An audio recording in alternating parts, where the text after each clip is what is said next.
Next നമ്മൾ discuss ചെയ്യാൻ പോകുന്ന ടോപ്പിക്ക് സൈബർ ക്രൈം എന്താണെന്നാണ്. സൈബർ എത്തിക്സ് ആണ് കഴിഞ്ഞ ദിവസം നമ്മൾ ഡിസ്കസ് ചെയ്തത്. ഇന്ന് നമ്മൾ പറയുന്നത് എന്താണ്, സൈബർ എത്തിക്സ് എന്തായിരുന്നു, ഒരു സൈബർ എത്തിക്സ് എന്ന് പറയുമ്പോഴത്തേക്കും എന്താണ്, സ്റ്റുഡൻസിനെയൊക്കെ നമ്മൾ എന്താണ് ഇൻ്റർനെറ്റിനെ കുറിച്ച് പഠിപ്പിക്കേണ്ടതിൻ്റെ ആവശ്യകത, അങ്ങനെയൊക്കെയുള്ള ഡീറ്റെയിൽസ് ആയിരുന്നു സൈബർ എത്തിക്സിൽ നമ്മൾ പറഞ്ഞത്. ദെൻ ഇനി സൈബർ ക്രൈമിൽ പറയുന്നത് ക്രൈം, അതായത് ഒരു കമ്പ്യൂട്ടർ ഓറിയൻറ്റഡ് ക്രൈം, അതായത് ഒരു കമ്പ്യൂട്ടറോ ഒരു നെറ്റ്വർക്കോ ഇൻവോൾവ് ചെയ്യുന്ന ക്രൈമിനെയാണ് നമ്മൾ സൈബർ ക്രൈം എന്ന് പറയുന്നത്. ഒരു കമ്പ്യൂട്ടർ ക്രൈമിന് വേണ്ടിയിട്ട് നമുക്ക് ഒന്നെങ്കിൽ ഒരു കമ്പ്യൂട്ടർ ക്രൈമിന് വേണ്ടിയിട്ട് യൂസ് ചെയ്യാം, അല്ലെങ്കിൽ ഒരു കമ്പ്യൂട്ടർ ആയിരിക്കും ആ ക്രൈം ടാർജറ്റ് എന്ന് പറയുന്നത്. അതിനെ നശിപ്പിക്കാൻ, അതിനെ ഒരു ഇൻഫെക്റ്റ് ചെയ്യിപ്പിക്കുക എന്നുള്ളതായി ഒരു ടാർജറ്റ് എന്ന് പറയുന്നത്. സൈബർ ക്രൈം എന്ന് പറയുന്നത് ഒരു ഇൻഡിവിജ്വലോ അല്ലെങ്കിൽ ഗ്രൂപ്പ് ഓഫ് ഇൻഡിവിജ്വൽസിനോ നമ്മളെന്താണ് അവരുടെ റെപ്യൂട്ടേഷനെ ഹാം ചെയ്യുക എന്നുള്ള ഉദ്ദേശത്തോടു കൂടി, ആ മോട്ടീവോടു കൂടി നമ്മളെന്താണ് ഹാം എന്ന് പറയുന്നത് എന്താണ്, അവരുടെ റെപ്യൂട്ടേഷനെ നമ്മൾ ചൂഷണം ചെയ്യുക, അവരുടെ റെപ്യൂട്ടേഷനെ ഹാം ചെയ്യിക്കാനായിട്ട്. അത് ഫിസിക്കലിയും ആവാം, മെൻ്റലിയും ആവാം. അത് വിക്ടിമിനെ ഡയറക്റ്റ്ലിയോ ഇൻഡയറക്റ്റ്ലിയോ നമുക്ക് ഹാം ചെയ്യിക്കാം. അതിനു വേണ്ടിയിട്ട് നമ്മൾ മോഡേൺ ടെലികമ്മ്യൂണിക്കേഷൻ നെറ്റ്വർക്ക്സ്, അതായത് ഇൻ്റർനെറ്റ് മൊബൈൽ ഫോൺസൊക്കെ പോലുള്ള മോഡേൺ ടെലികമ്മ്യൂണിക്കേഷൻ നെറ്റ്വർക്ക്സ് യൂസ് ചെയ്ത് ഒരു ഇൻഡിവിജ്വലിനെ അല്ലെങ്കിൽ ഒരു ഗ്രൂപ്പ് ഓഫ് ഇൻഡിവിജ്വലിനെ മെൻ്റലിയോ ഫിസിക്കലിയോ ഡയറക്റ്റായിട്ടോ ഇൻഡയറക്റ്റായിട്ടോ നമ്മൾ എന്ത് ചെയ്യുന്നു, ഹാം ചെയ്യാൻ നോക്കുന്നു. അതാണ് സൈബർ ക്രൈമിനെ ഡിഫൈൻ ചെയ്യുന്ന ഒരു ഡെഫിനിഷൻ എന്ന് പറഞ്ഞിട്ടുണ്ടെങ്കിൽ. അതുപോലെ തന്നെ സൈബർ ക്രൈം ഒരാളുടെയോ ഒരു വ്യക്തിയുടെയോ അല്ലെങ്കിൽ നാഷണൽ സെക്യൂരിറ്റിനെയോ ഫിനാൻഷ്യൽ ഹെൽത്തിനോ ഒരു ത്രെഡാണ്, ഒരു ത്രെഡായിട്ട് സൈബർ ക്രൈം വരുന്നുണ്ട്. അതായത് issues surrounding these types of crime, അതായത് ഇങ്ങനെയുള്ള കാര്യങ്ങൾ, അതായത് നാഷണൽ സെക്യൂരിറ്റി ആണെങ്കിലും ഫിനാൻഷ്യൽ ഹെൽത്ത് ആണെങ്കിലും, അല്ലെങ്കിൽ ഒരു സിംഗിൾ പേഴ്സണിന് വരുന്ന ഒരു ത്രെറ്റ് ആണെങ്കിലും, ഇങ്ങനെയുള്ള സൈബർ ക്രൈംസ് എന്ന് പറയുന്നത് ഹൈ പ്രൊഫൈലായിരിക്കും. പർട്ടിക്കുലർലി അവിടെ ഹാക്കിംഗ് ആയിരിക്കും വരുന്നത്.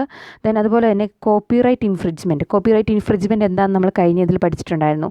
അതായത് കോപ്പിറൈറ്റ് ലോ ഉപയോഗിച്ച് പ്രൊട്ടക്റ്റ് ചെയ്തേക്കുന്ന ഒരു ഐറ്റത്തിനെ നമ്മൾ കോപ്പി ചെയ്യുന്നു അൺഓതറൈസ്ഡ് ആയിട്ട്.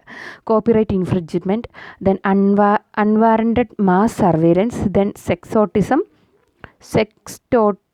Sextortion, child pornography, then child grooming, ഇങ്ങനെയൊക്കെ ഫീൽഡിൽ വരുവാണെങ്കിൽ ഇതെന്താണ്, ഒരുപാട് ത്രെഡ്ഫുള്ളാണ്, ഒരുപാട് അപകടം കൂടിയ ഒരു മേഖലയാണ് സൈബർ ക്രൈം എന്ന് പറയുന്നത്. ദെൻ നമ്മുടെ ഇൻഫർമേഷൻസ് ഡിസ്ക്ലോസ് ചെയ്യുക എന്ന് പറയുന്നത്, അതായത് ഒരു നിയമത്തിൻ്റെ കണ്ണിലോ അല്ലാതെ എങ്ങനെയെങ്കിലും നമ്മുടെ പ്രൈവസി, നമ്മുടെ ഡീറ്റെയിൽസിൻ്റെ, നമ്മുടെ ഇൻഫർമേഷൻസിൻ്റെ പ്രൈവസി, കോൺഫിഡൻഷ്യൽ ഇൻഫർമേഷനെ ഡിസ്ക്ലോസ് ചെയ്യുക എന്ന് പറയുന്നത് ഹെവിലി റിസ്ക് ഉള്ളൊരു കാര്യമാണ്. ദെൻ പറയുന്നത് ദേബരതി ഹാൾഡറും കെ ജയശങ്കറും സൈബർ ക്രൈമിനെ ഒരു ജെൻഡറിൻ്റെ ടേമിൽ, അതായത് സൈബർ ക്രൈം എഗെയിൻസ്റ്റ് വ്യൂമൻസിന് എതിരായിട്ട് സൈബർ ക്രൈം എങ്ങനെയാണ് ആക്ട് ചെയ്യുന്നത് എന്നതിനെക്കുറിച്ച് ഒരു ജെൻഡറിൻ്റെ ടേമിൽ സൈബർ ക്രൈമിനെ ഡിഫൈൻ ചെയ്തിട്ടുണ്ട്. അതെങ്ങനെയാണെന്നാണ് ഇനി പറയുന്നത്. That are crimes target woman with motive intentionally, അതായത് സൈബർ ക്രൈം വ്യൂമൻസിനെ ടാർഗറ്റ് ചെയ്താണ് വരുന്നുണ്ട് എന്നുണ്ടെങ്കിൽ അവർക്ക് ഒന്നെങ്കിൽ അവരെ ഫിസിയോളജിക്കലി ടോർച്ചർ ചെയ്യാനായിരിക്കും വിക്ടിമിനെ, അല്ലെങ്കിൽ ഫിസിക്കലി ടോർച്ചർ ചെയ്യാനായിരിക്കും. എങ്ങനെ, മോഡേൺ ടെലികമ്മ്യൂണിക്കേഷൻ നെറ്റ്വർക്ക്സ്, ഇൻ്റർനെറ്റും മൊബൈൽ ഫോൺസും പോലെയുള്ള മോഡേൺ ടെലികമ്മ്യൂണിക്കേഷൻ ടെക്നിക്സ് യൂസ് ചെയ്തിട്ട് ആ വിക്ടിമിനെ, അതായത് ഒരു വ്യൂമൺ ആയിരിക്കും ആ വിക്ടിം, അതായത് ജെൻഡറിൻ്റെ ബേസിലെസ്സിലാണല്ലോ ഇപ്പോൾ നമ്മൾ സൈബർ ക്രൈമിനെ ഡിഫൈൻ ചെയ്യുന്നത്. സോ സൈക്കോളജിക്കലിയോ അല്ലെങ്കിൽ ഫിസിക്കലിയോ നമ്മൾ വിക്ടിമിനെ എന്ത് ചെയ്യുന്നു, ഹാം ചെയ്യാൻ, നമ്മളല്ല, ഒരു സൈബർ ക്രൈം ചെയ്യുന്നയാൾ അറ്റാക്ക് ചെയ്യാൻ നോക്കുന്നു, ഹാം ചെയ്യാൻ നോക്കുന്നു. ദെൻ ഇൻ്റർനാഷണലായിട്ടും അതുപോലെ തന്നെ ഗവൺമെൻറ്റലായിട്ടും നോൺ സ്റ്റേറ്റ് ആക്ടേഴ്സും ഈ സൈബർ ക്രൈമിൽ ഇൻവോൾവ് ആവുന്നുണ്ട്. ദെൻ ഇവിടെ ഇൻക്ലൂഡ് ചെയ്യുന്ന ക്രൈംസ് എന്ന് വെച്ചിട്ടുണ്ടെങ്കിൽ എസ്പിയോണേജ് എന്ന് വെച്ചിട്ടുണ്ടെങ്കിൽ ചാരവൃത്തി എന്നാണ് അതിൻ്റെ മീനിങ്. എസ്പിയോണേജ്, ഫിനാൻഷ്യൽ തെഫ്റ്റ്, അതായത് നമ്മുടെ ഫിനാൻഷ്യൽ ഇൻഫർമേഷൻസ് മോഷ്ടിക്കുക, ദെൻ ക്രോസ് ബോർഡർ ക്രൈംസ്, അങ്ങനെ ഒരുപാട് ക്രൈംസ് ഈ സൈബർ ക്രൈംസ്, അതായത് ടെലികമ്മ്യൂണിക്കേഷൻ ടെക്നോളജീസ്, ഇൻ്റർനെറ്റൊക്കെ യൂസ് ചെയ്തിട്ട് പെർഫോം ചെയ്യുന്നുണ്ട്. അതുകൊണ്ട് തന്നെ സൈബർ ക്രൈംസ് ഇൻ്റർനാഷണൽ ബോർഡേഴ്സും കഴിഞ്ഞ് എന്ത് ചെയ്യുന്നുണ്ട്, പോകുന്നുണ്ട്. അതുകൊണ്ട് തന്നെ ഒരു ഇൻ്റർനാഷണൽ റേഞ്ചിൽ നോക്കുകയാണെങ്കിൽ ഏതെങ്കിലും ഒരു നേഷൻ എപ്പോഴും എന്തുണ്ടായിരിക്കും, ഒരു സൈബർ ക്രൈമിൻ്റെ കീഴിലായിരിക്കും. സോ സംടൈംസ് ആ സ്റ്റേറ്റിനെ, one nation state is sometimes referred to as cyber warfare എന്നാണ് നമ്മൾ ആ സ്ഥലത്തിനെ പറയുന്നത്.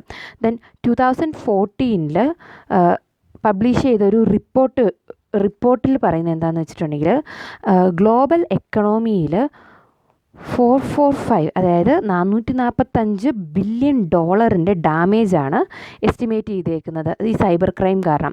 2012 അതുപോലെ തന്നെ ഓൺലൈൻ ക്രെഡിറ്റ് ആൻഡ് ഡെബിറ്റ് ഫ്രോഡറൻസ്, അതായത് ഓൺലൈൻ ക്രെഡിറ്റ് ഡെബിറ്റ് ഡീറ്റെയിൽസ് നമ്മൾ പറയത്തില്ലേ, നമ്മുടെ കാർഡ് നമ്പർ ആർക്കും ഷെയർ ചെയ്യരുത് എന്ന് നമ്മൾ പറയത്തില്ലേ, അതെന്താ, ആ കാർഡ് നമ്പർ കിട്ടിയിട്ടുണ്ടെങ്കിൽ നമ്മുടെ അതിലുള്ള ഫിനാൻഷ്യൽ ഇൻഫർമേഷൻസ് വേറൊരാൾക്ക് എന്ത് ചെയ്യാൻ പറ്റും, ഹാക്ക് ചെയ്തെടുക്കാനായിട്ട് പറ്റും. അതുകൊണ്ടാണ് നമ്മളത് ഷെയർ ചെയ്യരുതെന്ന് പറയുന്നത്.